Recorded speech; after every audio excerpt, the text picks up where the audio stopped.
Assalomu alaykum aziz o'quvchilar. Bugun Corel Drive programmamizda olimpiadani o'sha xalqalarini chizishni o'rganamiz. Ko'rib oldilaringiz, shuni kichraytirib qo'yamiz. Unchaki abraziya sifatida turadi. Bilmaydigan yasaymiz hozir. Kontrol ushlab turib doiraga chizib olyapman. Ichkariga shift ushlab turib kontrolda ushlab turgan pastga tortib o'ng tugmasini bosib qo'yib oldim. Ko'paytirib tashlab berdim. Bosib qo'yamiz.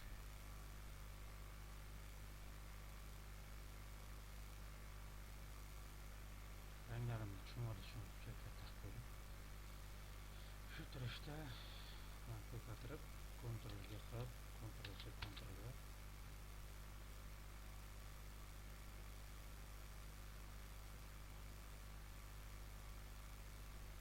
oldik. Turishini kontrolga pastga shunchalik jabrazani qo'yamiz. Aylantish uchun kontrolga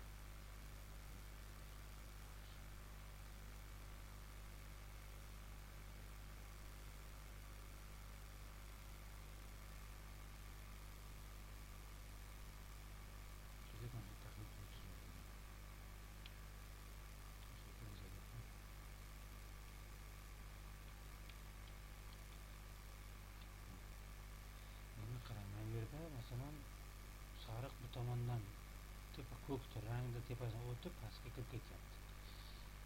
Bu nima degani uchun qarang. Nima qilamiz? Bu yerdan kirib bu uskunani tanlaymiz. Pastga chiqaram, tepasidan o'tyapti. Pastga kirib ketish kerak. Buni to'xtatamiz. Ikkita tepaga chiqib sariq pastga kirib bunisi chiqib ketganda narigi tomondan esa qarang. Bu tomondan tepaga chiqib, endi bunisi pastga kirib ketadi. Tepaga chiqib pastga kirib ketadi. Keyingisi. Endi halqada yaxshi to'g'ri olamiz.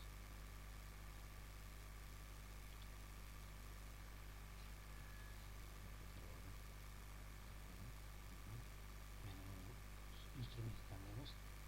Buni qarang. Bu yerda yashil, bu tomondan tepaga chiqib ketyapti. Значит, buni tepaga chiqib qorani tagidan o'tib ketyapti.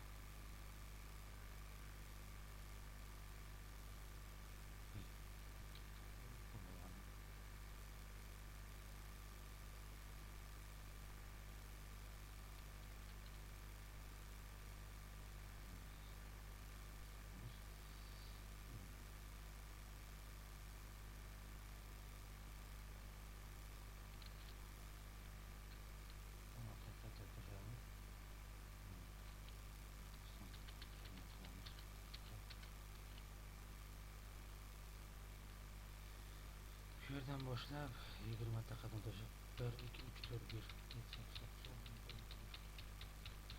20 kontrolsi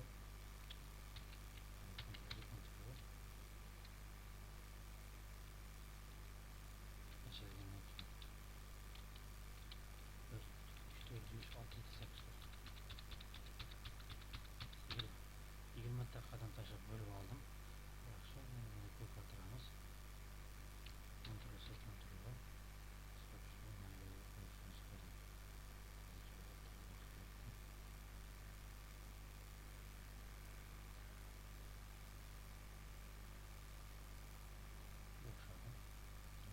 instrumenti bosib sariq tepani chiqardim.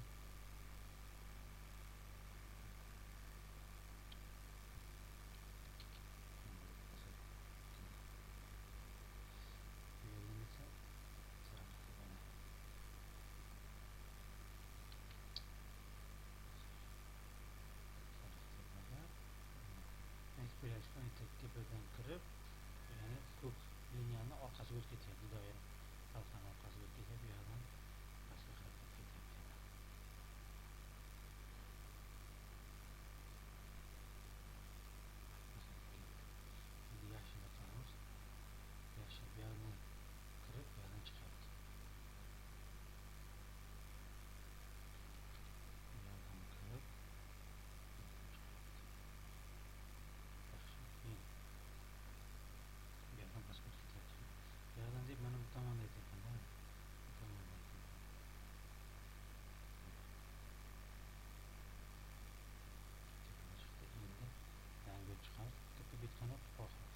birinchidan olingan paqirchani bitta bosib, bitta bosamiz.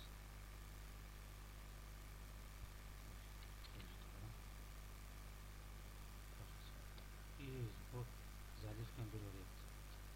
Interaktiv zaливkalarga bosamiz. Ko'k rangni tanlaymiz.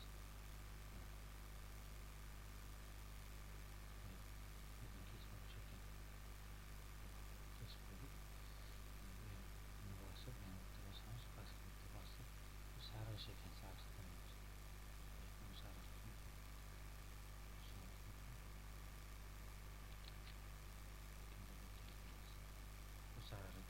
Bu sariq tanladim.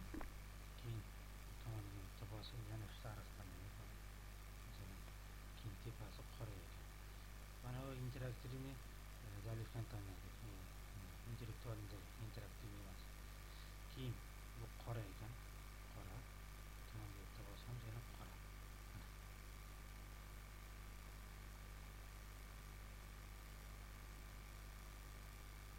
Bu yoqda kesilgan ekan, chiqdi.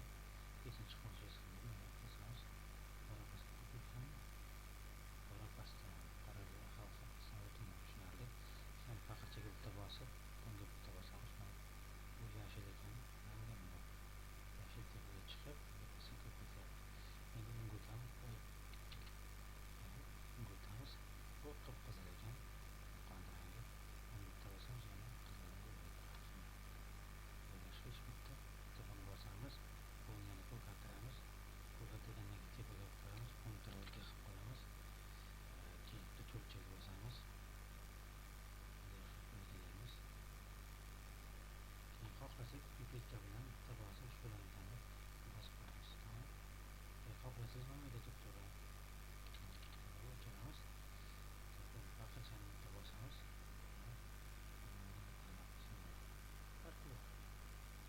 Ko'rsatib bitta bosamiz.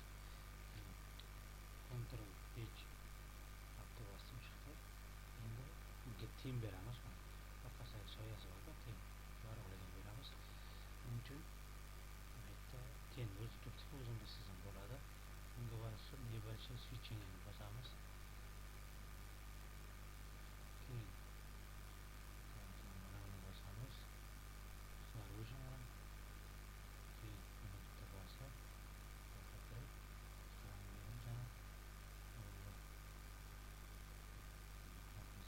chiqaramiz. Realistlashishni bo'ladi, tabiiy bo'ladi. Shu tamom, olgan guliston tayyor. Shuning bilan bugungi shu Olimpiada halqasini chizish va Olimpiadaning logotipini chizish bo'yicha kichkinagina amaliy mashqimiz tugadi. Keyingi darsda ko'rishguncha xayr.